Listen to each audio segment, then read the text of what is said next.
नमस्कार आपनालोक सकलोके पुनर्बार स्वागतम नसमाई मस्जिद बंधुসকল पलगते सामक आज 9टा गुरुत्वपूर्ण खबर।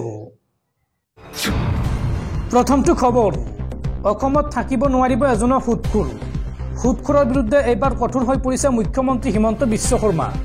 এই সন্দৰ্ভত ৰাজ্যৰ সকলো জিলাৰ এছপিক কঠোৰ নিৰ্দেশ দিয়া হৈছে। ৰাজ্যৰ সকলো সুদখোৰক গ্ৰেপ্তাৰ কৰিবলৈ অসম আৰক্ষীক কঠোৰ নিৰ্দেশ দিছে মুখ্যমন্ত্ৰীয়ে। আৰু এইবাৰ ৰাজ্যৰ পৰা সহায় বিচাৰিলে মুখ্যমন্ত্ৰীয়ে।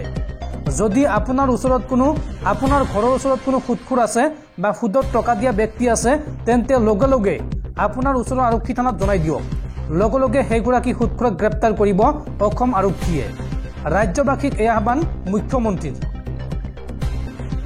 সুদখোৰক ধৰিবলৈ এইবাৰ ৰাজ্যৰ পৰা সহায় বিচাৰিলে মুখ্যমন্ত্ৰীয়ে। অসমত থাকিব নোৱাৰিব এজন সুদখোৰৰ নাম আৰক্ষীক জনাবলৈ আহ্বান মুখ্যমন্ত্ৰীৰ। উল্লেখযোগ্য যে এতিয়ালৈকে 200ৰো অধিক সুদখোৰক গ্ৰেপ্তাৰ কৰিছে অসম আৰক্ষীয়ে। বিগত কেইবাদিনো ধৰি ৰাজ্যৰ চুকে কোণে সুদখোৰৰ বিৰুদ্ধে চলি আছে অভিযান। আৰু গ্ৰেপ্তাৰৰ ভয়ত পলাবলৈ বাধ্য হৈছে একাংশ সুদখোৰ। যদি আপোনাৰ ঘৰৰ ওচৰত কোনো সুদখোৰ ব্যক্তি আছে বা সুদত টকা দিয়া ব্যক্তি আছে তেন্তে লগে লগে ওচৰৰ আৰক্ষী থানাত জনাই দিয়ক। পৰৱৰ্তী খবৰ 2024 IPLৰ সময়সূচী ঘোষণা। অহা 22 মাৰ্চৰ পৰা আৰম্ভ হ'ব 2024 বৰ্ষৰ IPLৰ মেচ। আৰু এইবাৰ চেন্নাই ছুপাৰ কিংছ আৰু ৰয়েল চেলেঞ্জাৰ্ছৰ মাজত হ'ব প্ৰথমখন মেচ। ইণ্ডিয়ান প্ৰিমিয়াৰ লীগ অৰ্থাৎ IPLৰ 17 সংখ্যক ছিজনৰ সময়সূচী ঘোষণা কৰিছে BCCIয়ে। চেন্নাই ছুপাৰ কিংছ আৰু ৰয়েল চেলেঞ্জাৰ্ছ বেংগালুৰুৰ মাজত চিন্নাস্বামীত অনুষ্ঠিত হ'ব IPL 2024ৰ প্ৰথমখন মেচ। উল্লেখযোগ্য যে এই প্ৰতিযোগিতাখনৰ প্ৰথম 15 দিনৰ খেলৰহে সময়সূচী ঘোষণা কৰা হৈছে। লোকসভা নিৰ্বাচনৰ দিন ঘোষণা কৰাৰ পিছতহে BCCIয়ে IPLৰ পৰৱৰ্তী মেচসমূহৰ সময়সূচী ঘোষণা কৰিব। সদ্যহতে BCCIয়ে ঘোষণা কৰিছে মুঠ 21খন খেলৰ সময়সূচী। 22 মাৰ্চৰ সন্ধিয়া 8 বজাৰ প্ৰথমখন খেল অনুষ্ঠিত হ'ব। মেচসমূহ বিয়লি 3:30 পৰা আৰম্ভ হ'ব আৰু সন্ধিয়াৰ খেলসমূহ 7:30 পৰা আৰম্ভ হ'ব। অনুৰাগীৰ বাবে এটাই ভাল খবৰ যে আগন্তুক লোকসভা নিৰ্বাচন হ'লেও সমগ্ৰ প্ৰতিযোগিতাখন কেৱল ভাৰততে অনুষ্ঠিত হ'ব। ইয়াৰ পূৰ্বে বহুবাৰ নিৰ্বাচনৰ বাবে প্ৰতিযোগিতাখন বাহিৰলৈ স্থানান্তৰিত কৰাৰ সিদ্ধান্ত লোৱা হৈছিল যদিও এইবাৰ অৰ্থাৎ 2024 বৰ্ষত IPLৰ সকলোবোৰ মেচ ভাৰততে অনুষ্ঠিত হ'ব। পৰৱৰ্তী খবৰ মেট্ৰিক আৰু হায়াৰ ছেকেণ্ডাৰী পাছ কৰা ছাত্ৰীসকলে লাভ কৰিব হাজাৰ হাজাৰ টকা। এই সন্দৰ্ভত মুখ্যমন্ত্ৰী হিমন্ত বিশ্ব শৰ্মাৰ বৃহৎ ঘোষণা। নৱম শ্ৰেণীৰ পৰা স্নাতক পৰ্যায়ৰ শিক্ষাৰ্থীলৈ ডাঙৰ খবৰ। প্ৰতিগৰাকী শিক্ষাৰ্থীলৈ চৰকাৰে আনিছে বৃহৎ সুবিধা।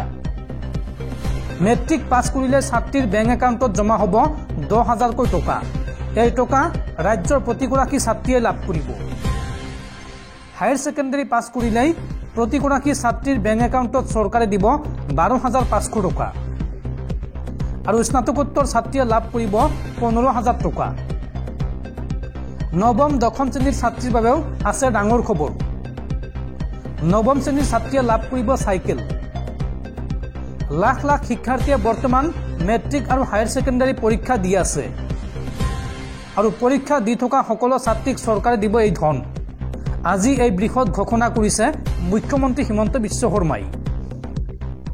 বন্ধুসকল তাৰপিছত 4 নম্বৰ খবৰটো জনোৱাৰ আগতে আপোনালৈ এটা সৰু ৰিকুৱেষ্ট, যদি তেওঁলোকে এইটো ভিডিঅ'ত লাইক কৰা নাই তেন্তে প্লিজ এটা লাইক কৰি দিয়ক। আৰু এনেকুৱা ধৰণৰ নতুন নতুন ভিডিঅ' পাবলৈ চেনেলটো ছাবস্ক্ৰাইব কৰি কাষত থকা বেল আইকনটো প্ৰেছ কৰি ৰাখক। পৰৱৰ্তী খবৰ কংগ্ৰেছৰ ৰাষ্ট্ৰীয় অধ্যক্ষ মল্লিকাৰ্জুন খাৰ্গেলৈ Z+ নিৰাপত্তা কেন্দ্ৰীয় চৰকাৰৰ। কেইবাবাৰো ভাবুকিৰ পাছতেই কেন্দ্ৰীয় চৰকাৰে দিলে Z+ নিৰাপত্তা। পৰৱৰ্তী খবৰ অৰুণোদয় আঁচনিক লৈ বৃহৎ ঘোষণা মুখ্যমন্ত্ৰী হিমন্ত বিশ্ব শৰ্মাৰ। অৰুণোদয় আঁচনি লাভ কৰা প্ৰতিগৰাকী মহিলাক চৰকাৰে দিব 2 লাখকৈ টকা। লগতে নতুনকৈ 3 লাখ মহিলাই লাভ কৰিব অৰুণোদয় আঁচনি। আজি এই বৃহৎ ঘোষণা কৰিছে মুখ্যমন্ত্ৰীয়ে। অৰুণোদয় আঁচনি লাভ নকৰা ৰাজ্যৰ লাখ লাখ মহিলালৈ ডাঙৰ খবৰ। নতুনকৈ আৰু 3 লাখ পৰিয়ালে লাভ কৰিব অৰুণোদয় আঁচনি। লগতে অৰুণোদয় আঁচনি লাভ কৰি থকা পৰিয়াললৈও ডাঙৰ খবৰ আহিছে। যিসকল লোকৰ ঘৰত ৰেচন কাৰ্ড আছে তেওঁলোকে লাভ কৰিব অৰুণোদয় আঁচনিৰ ধন। ৰেচন কাৰ্ড থকা প্ৰতিটো পৰিয়ালে লাভ কৰিব অৰুণোদয় আঁচনি। আৰু ইয়াৰ উপৰিও ৰেচন কাৰ্ড আৰু অৰুণোদয় থকা পৰিয়ালে লাভ কৰিব বীমা আঁচনি। প্ৰতিটো পৰিয়ালক প্ৰধানমন্ত্ৰী বীমা আঁচনিৰে সংযুক্ত কৰা হ'ব। ইয়াৰ জৰিয়তে 2 লাখ টকা সুৰক্ষা বীমা লাভ কৰিব প্ৰতিটো পৰিয়ালে। প্ৰধানমন্ত্ৰী আয়ুষ্মান কাৰ্ড, মুখ্যমন্ত্ৰী আয়ুষ্মান কাৰ্ডৰ উপৰিও নতুনকৈ লাভ কৰিব এই স্বাস্থ্য বীমা। ইয়াৰ জৰিয়তে 2 লাখ টকা পৰ্যন্ত স্বাস্থ্য বীমা লাভ কৰিব প্ৰতিটো পৰিয়ালে। ইয়াৰ বাবে প্ৰতিটো পৰিয়ালৰ ঘৰত চৰকাৰৰ প্ৰতিনিধি যাব। কেৱল মাত্ৰ প্ৰপত্ৰ পূৰণ কৰি দিলেই হ'ব। এই বীমাৰ বাবে দিব নালাগে কোনো প্ৰিমিয়াম। মুখ্যমন্ত্ৰী ডক্টৰ হিমন্ত বিশ্ব শৰ্মাৰ এই ডাঙৰ ঘোষণা। পৰৱৰ্তী খবৰ, মোদী চৰকাৰক সমালোচনা কৰা প্ৰাক্তন ৰাজ্যপাল সত্যপাল মালিকৰ ঘৰত CBIৰ অভিযান। সত্যপাল মালিক অসুস্থ অৱস্থাত হাস্পাতালত চিকিৎসাধীন হৈ থকা অৱস্থাতে সত্যপাল মালিকৰ ঘৰত CBIৰ অভিযান। এই সন্দৰ্ভত সত্যপাল মালিকে মন্তব্য কৰি কয়, চৰকাৰ আৰু চৰকাৰী তদন্তকাৰী সংস্থালৈ মই ভয় নকৰোঁ। কৃষক আন্দোলনক সমৰ্থন কৰা সত্যপাল মালিকৰ ঘৰত CBI। অসুস্থ সত্যপাল মালিকক হাৰাশাস্তি CBIৰ। বলপূৰ্বকভাৱে সত্যপাল মালিকৰ ঘৰত সোমাই CBIয়ে তালাচী চলোৱাৰ অভিযোগ।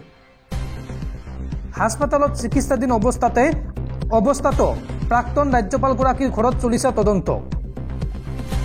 সত্যপাল মালিকৰ ড্ৰাইভাৰকো ৰক্ষা দিয়া নাই চৰকাৰে।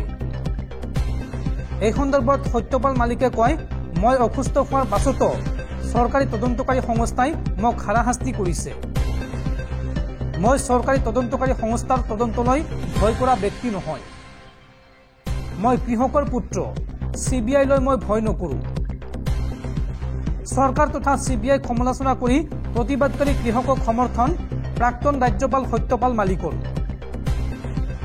সত্যপাল মালিকৰ 30টাকৈ স্থানত CBIয়ে চলাইছে অভিযান। একনায়কত্বভাৱে CBIয়ে তদন্ত চলোৱাৰ অভিযোগ প্ৰাক্তন ৰাজ্যপালগৰাকীৰ। উল্লেখযোগ্য যে কিৰু হাইড্ৰ ইলেক্ট্ৰিক প্ৰজেক্ট ঠিকা সন্দৰ্ভত এই তদন্ত চলাইছে CBIয়ে।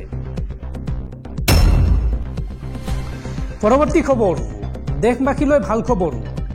2027ৰ ভিতৰত বিশ্বৰ 3য় বৃহত্তম অৰ্থনীতি হৈ পৰিব ভাৰত। 2024 লোকসভা নিৰ্বাচনৰ পূৰ্বে ভাৰিজৰ অৰ্থনীতি মূল্যায়নৰ ৰিপৰ্টত প্ৰকাশ পাইছে এই তথ্য। লোকসভা নিৰ্বাচনৰ পূৰ্বে প্ৰধানমন্ত্ৰী নৰেন্দ্ৰ মোদীৰ সপোন পূৰণ হোৱাৰ পূৰ্বাভাস দিলে বেংকিং বিনিয়োগ সংস্থা জেফাৰিজৰ অৰ্থনীতি মূল্যায়নৰ ৰিপৰ্টে। এই প্ৰতিবেদনত কোৱা হৈছে যে 2027 চনৰ ভিতৰত জাপান আৰু জাৰ্মানীক অতিক্ৰম কৰি বিশ্বৰ 3য় বৃহত্তম অৰ্থনীতি হিচাপে পৰিগণিত হ'ব ভাৰত। এই প্ৰতিবেদনত কোৱা হৈছে যে এটা দশকৰ পূৰ্বে ভাৰতৰ অৰ্থনীতি আছিল বিশ্বৰ 9ম বৃহত্তম। বৰ্তমান সেয়া 3 গুণ বৃদ্ধি পাই $40,000 কোটি স্পৰ্শ কৰিছে। এতিয়া ভাৰত বিশ্বৰ 5ম বৃহত্তম অৰ্থনীতি হিচাপে পৰিগণিত হৈছে ভাৰত। আগন্তুক 4 বছৰৰ ভিতৰত $5 লক্ষাধিক কোটি অৰ্থনৈতিক শক্তিলৈ পৰিণত হ'ব ভাৰত আৰু হৈ পৰিব বিশ্বৰ 3য় বৃহত্তম অৰ্থনীতি। উল্লেখযোগ্য যে বিগত বছৰত লালকিল্লাত স্বাধীনতা দিৱসৰ ভাষণৰ সময়ত প্ৰধানমন্ত্ৰী নৰেন্দ্ৰ মোদীয়ে কৈছিল 2027ৰ ভিতৰত জাপান আৰু জাৰ্মানীক অতিক্ৰম কৰি 3য় বৃহত্তম শক্তিত পৰিণত হ'ব ভাৰত। আমাৰ লক্ষ্য 2047 চনত স্বাধীনতাৰ শতবৰ্ষত পদাৰ্পণৰ পূৰ্বে $35 লক্ষ কোটি অৰ্থনীতি হৈ উঠা। একাংশ অৰ্থনীতিবিদৰ মতে মোদীৰ দ্বিতীয় সপোন পূৰণৰ বাবে ধাৰাবাহিকভাৱে বাৰ্ষিক আৰ্থিক বৃদ্ধি 9ৰ পৰা 10% হ'ব লাগিব। যদিও বৰ্তমান বিশ্বৰ ৰাজনৈতিক আৰু অৰ্থনৈতিক পৰিৱেশ অনুকূল হৈ থকা নাই, তথাপিও 2027ৰ ভিতৰত ভাৰত বিশ্বৰ 3য় বৃহত্তম অৰ্থনীতি হৈ পৰিব বুলি পূৰ্বাভাস দিছে জেফাৰিজে।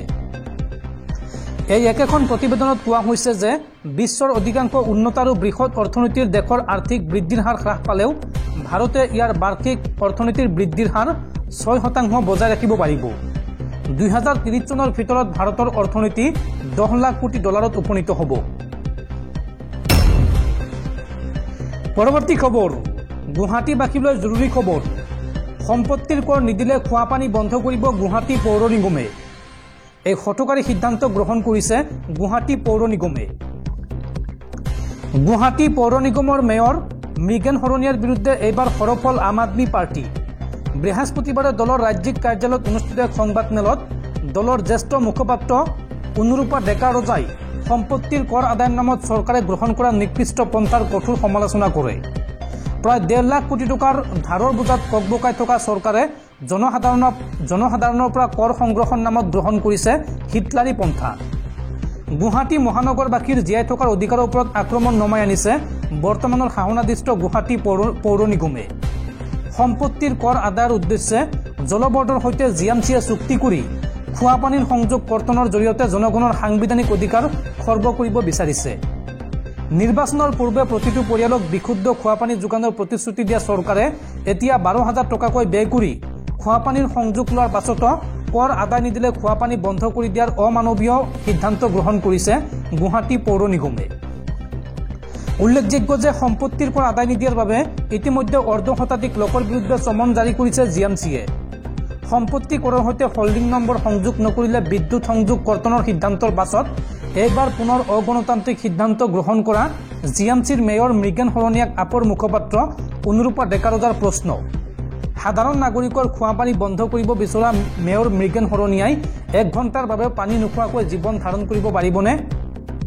সংবাদমেলত আপৰ নেত্ৰীগৰাকীয়ে গুৱাহাটী মহানগৰীৰ প্ৰতিটো পৰিয়ালৰ বাবে অনতি বিলম্বে জলবৰ্ডৰ বিশুদ্ধ খোৱাপানীৰ যোগান সুনিশ্চিত কৰাৰ লগতে মেয়ৰ মৃগেন শৰণীয়াৰ অমানৱীয় তথা স্বৈৰাচাৰী নীতি প্ৰত্যাহাৰ কৰিবলৈ দাবী জনায়। পৰৱৰ্তী খবৰ, ৰাজ্যৰ ৰাজপথত মৃত্যুৰ কিৰিলি। ৰাজ্যৰ ৰাজপথত ইটোৰ পিছত সিটো ভয়ংকৰ পথ দুৰ্ঘটনা।